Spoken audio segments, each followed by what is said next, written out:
नमस्कार फ्रेंड्स, सुजाताच किचनमध्ये आपल्या सगळ्यांचं स्वागत आहे. आता खूप छान थंडी पडलेली आहे, तर थंडीत मस्त चमचमीत असं काहीतरी खाऊ वाटतं.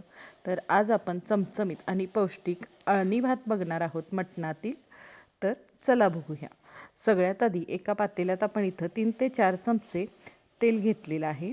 तेल थोडंसं तापलं की त्याच्यात आपण खडा मसाला म्हणजे शहाजिरे, मसाले फूल, मसाला वेलची, तमालपत्र आणि 2 हिरवी वेलची टाकलेली आहेत. ती 1 मिनिटभर आपण छान परतून घेऊया.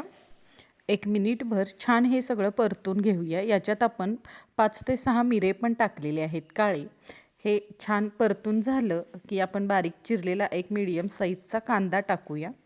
कांदा पण आपण छान सोनेरी गुलाबी रंगावर परतून घेऊया 1 मिनिटभर. कांदाही इथं आपला छान परतून झालेला आहे. कांदा परतला की त्याच्यात आपण हिरवं वाटण म्हणजेच पुदिना, कोथिंबीर, लसूण आणि आलं 1-2 चमचे टाकून तेही छान तेलात परतून घेऊया, पूर्ण त्याचा कच्चापणा निघून जाऊपर्यंत. बघू शकताय तुम्ही, याला छान तेल सुटले. आता याच्यात आपण पावडर मसाले जे आहेत ते टाकूया. 2 चमचे लाल तिखट, 1 चमचा धने पावडर, अर्धा चमचा हळद आणि अर्धा चमचा गरम मसाला आणि चवीनुसार मीठ टाकलेलं आहे. तेही एक अर्धा मिनिट छान तेलात परतून घेऊया. हे सगळं साहित्य आपलं छान परतून घेतलेलं आहे. याच्यात आता आपण तांदूळ टाकूया. हे तांदूळ आपण स्वच्छ धुवून एक 5 मिनिटं भिजत ठेवले होते.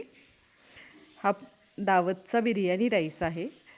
तोही आपण तेलात एक 5 मिनिट छान परतून घेतलेला आहे. बघू शकताय तुम्ही.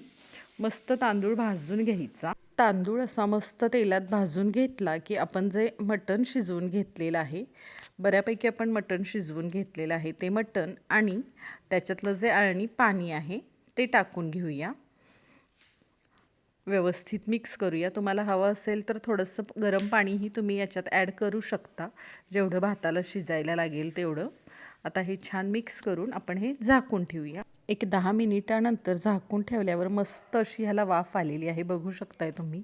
छान मस्त मोकळा आपला भात झालेला आहे. छान फुललेला आहे. छान मटण पण आपलं शिजलेलं आहे.